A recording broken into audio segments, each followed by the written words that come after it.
Bonjour, je suis Osvaldo Lamotte, consultant formateur Cisco pour IP Logos.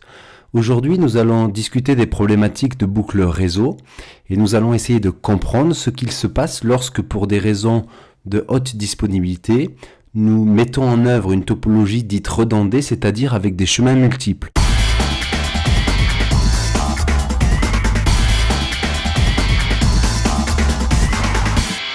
C'est exactement ce que vous avez sous les yeux, une topologie à base de 3 switches qui permet d'offrir une topologie redondée. Si par exemple j'ai un PC1 raccordé sur switch 1 et un PC2 raccordé sur switch 2, je peux très bien en fait avoir des communications entre le PC1 et le PC2 qui passent par le chemin rouge en situation nominale, mais en cas de panne sur ce chemin nominal, je peux envisager l'utilisation du chemin de secours, par exemple par l'utilisation du switch 3. D'où l'intérêt d'avoir une topologie dite redondée. Imaginons ici donc le PC1 raccordé sur le switch 1 qui se met à émettre une trame, par exemple dans le cas d'un ping, c'est exactement ce que nous allons faire. Nous allons faire un ping d'ailleurs où nous n'avons pas de système qui va répondre, mais l'objectif est d'envoyer une requête ARP. Donc ARP, c'est-à-dire une trame qui est destinée à l'adresse de diffusion. Donc la trame va être ainsi constituée. Dans le champ destination, nous allons avoir FFFF, etc., etc. Et dans le champ source, on va avoir l'adresse du PC1. Le champ type et donc ici le contenu ARP. Donc sur cette trame qui est envoyée par le PC1, à l'adresse de diffusion, elle est de fait diffusée, d'accord, puisque c'est l'adresse de diffusion, elle va être diffusée sur tous les ports du switch. Donc en sortie du switch 1 à destination de switch 2 et switch 3. Ce qui se passe simultanément à ceci, c'est que la table des adresses MAC associées au switch 1 va être mise à jour en disant que l'adresse du PC1 est joignable derrière le port, ici par exemple 0/0. Ce qu'on peut très bien envisager, c'est que pour le lien entre switch 1 et switch 2, nous utilisions le port 12 par exemple, le port 23 et le port 13.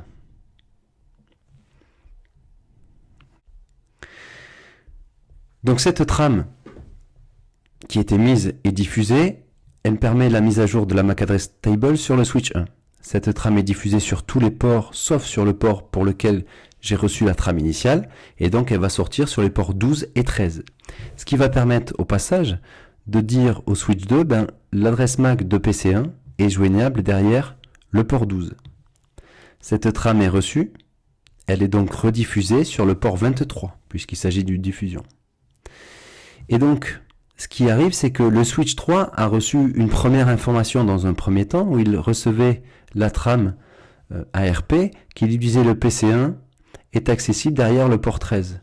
Mais depuis cette trame qui vient d'être reçue, il va y avoir une mise à jour, et on va dire non, finalement cette trame est derrière le port 23. Et donc le switch 3 vient de recevoir ici cette trame, et il va forcément devoir la réémettre sur tous les ports. Et donc il va la réémettre derrière le port 13. Cette trame reçue donc par le switch 1, et on va dire, ah ben non, finalement le PC1 n'est pas joignable derrière le port 0/0, mais derrière le port 13. Et comme je la reçois, je vais la renvoyer vers le PC1 et renvoyer vers le port 12. Et vous voyez donc finalement cette trame va continuellement boucler en faisant faire des mises à jour continuelles de MAC address table, sachant que la chose se passe dans un sens comme je viens de le dessiner, mais elle se passe également dans l'autre sens, puisque cette trame reçue sur le port 13 de switch 3 est au préalable, elle a été envoyée sur le port 23, puis elle est envoyée donc sur le port 12, etc., etc.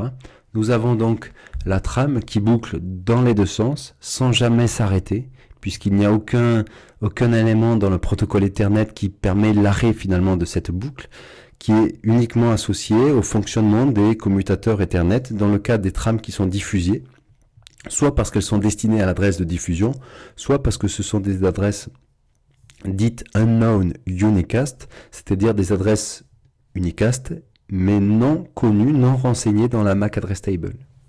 Donc vous voyez ici quelques effets de bord, c'est la multiplication du trafic sur les liens Ethernet pour une trame émise par un système. On va se retrouver à avoir un effet exponentiel de trafic sur les liaisons. Une mise à jour continuelle des MAC address tables, donc une augmentation de la charge CPU sur les commutateurs, et donc avec le mécanisme dit de MAC flapping qu'on va pouvoir observer à l'instant. On va essayer de mettre en œuvre tout ça sur notre plateforme de démonstration. Regardez attentivement ce qu'il se passe. Vous allez vérifier finalement le mécanisme de la boucle réseau. Donc nous allons nous connecter sur notre plateforme de démonstration pour laquelle nous allons utiliser la commande show proc process CPU qui va nous permettre d'afficher l'état des processus et notamment ici sur cette première ligne de la charge CPU. Et on voit ici que pour les 5 dernières secondes, nous avons une charge de 5% qui est relativement limitée et qui avec le temps donc va rester stable puisque je viens d'installer la plateforme et donc la charge va venir rester constante autour des 5%. Si je retape cette commande show proc CPU, je vais me retrouver donc effectivement avoir une charge voilà qui reste autour de 5%. Si j'essaye sur les autres switches show proc CPU, je vais pouvoir voir donc la charge sur le switch 2 à 0% et sur le switch 3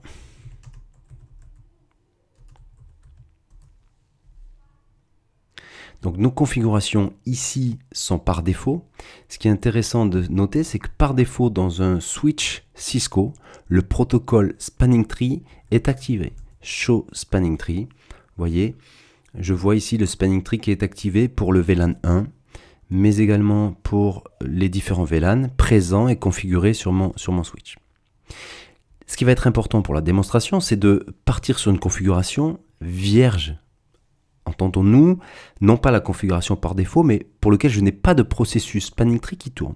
Donc nous allons configurer nos SP VLAN. Alors je vais mettre les commandes en entier pour la démonstration. VLAN 1 à 4094, donc pour tous les VLAN, je vais désactiver le spanning tree. Et je vais faire ça sur le switch 1, sur le switch 2, configuration terminale, no spanning tree VLAN compris entre 1 et 4094. Donc je l'ai fait sur le 2, je vais le faire sur le 3. Donc j'ai désactivé le spanning tree. Et donc là j'ai une configuration, si je vérifie, show spanning tree. Cette fois, je n'ai pas d'instant spanning tree qui tourne sur le switch. Donc j'ai une boucle physique. Donc on voit que je suis raccordé au switch 2 et switch 3 et mes autres switches sont également raccordés les uns avec les autres. Donc je suis au switch 1 et switch 3 et le switch 3 a bien un raccordement donc pour créer ce fameux triangle. Ce que nous allons faire à présent, vérifier la charge CPU et nous allons voir qu'effectivement pour le moment la charge est stable. J'ai désactivé le spanning tree, j'ai pas écroulé le réseau. C'est important de noter que la désactivation de spanning tree en soi ne crée pas le désastre. Le problème va arriver dans un petit instant. Au préalable, je voudrais vous montrer ici une table, la MAC address table.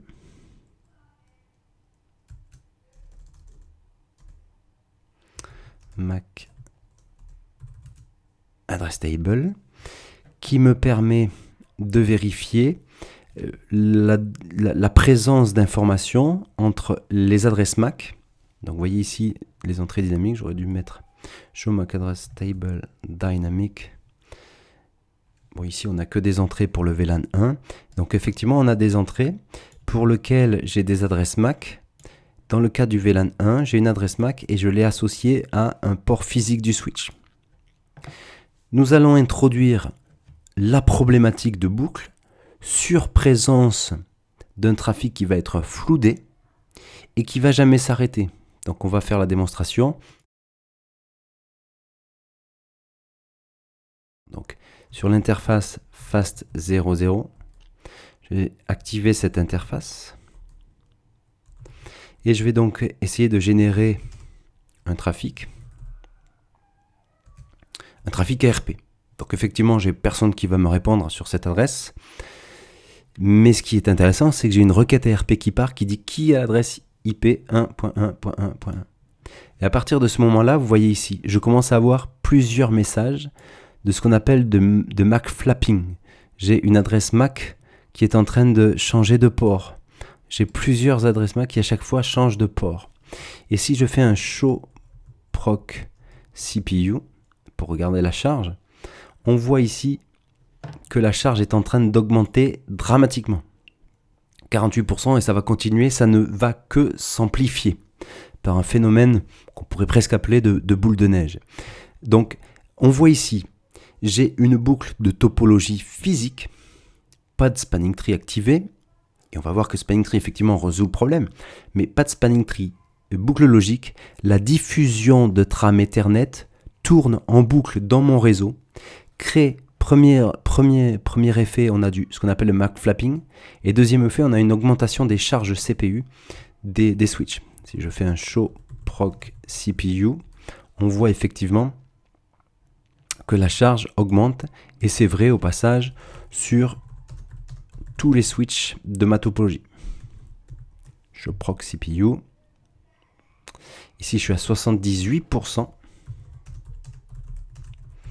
Et sur le switch 3, je suis à 75%. Et nous allons montrer comment finalement le seul moyen de résoudre ceci, si je reprends le PC1, raccordé sur le switch 1, pour éviter cela, il va falloir à un moment empêcher l'utilisation d'un des liens de la topologie, par exemple le lien entre le switch 2 et le switch 3, de façon à faire en sorte que la trame ici ne sorte plus sur le switch 2, et du coup on va casser la boucle. Et c'est exactement le rôle du protocole Spanning Tree, qui va finalement, sur la base de la topologie physique, réelle, va essayer de recréer une topologie finalement légèrement différente, en s'appuyant donc sur les liens existants, mais cette fois en disant, entre switch 1 et switch 2, j'ai un lien, entre switch 1 et switch 3, j'ai un lien, par contre, je vais avoir une absence de lien direct entre switch 2 et switch 3. Je vais utiliser le protocole Spanning Tree en activant directement le protocole Spanning Tree. Je vous ai montré tout à l'heure comment je le désactivais parce que par défaut, quand je sors le switch du carton, le Spanning Tree est activé. Nous allons le réactiver, Spanning Tree, et pour tous les VLAN, donc 1 à 4094. Je vais le réactiver sur le switch 2.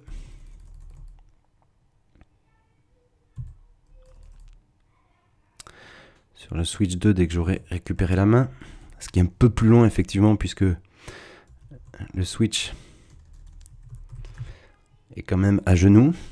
Configuration terminale, Spanning Tree VLAN 1 à 4094. Donc j'active le Spanning Tree.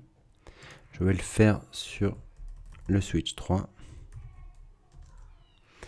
Et donc Spanning Tree VLAN compris entre 1 à 4094. Et donc, à partir de ce moment-là, j'ai réactivé le Spanning Tree. Je peux même générer une requête ARP. J'ai une topologie qui est, d'une façon logique, modifiée. Si je vérifie ici, show proc CPU, je vais avoir une charge à court terme qui va rediminuer et réatteindre les valeurs que nous avions l'habitude d'obtenir, 5% à 0% même sur ces switches-là. Show proc CPU. Ici, pour les 5 dernières secondes, je suis également à 0%. Et pour le switch 3, je suis à 0%. Donc l'activation du Spanning Tree a clairement désamorcer la bombe pour laquelle nous étions en présence.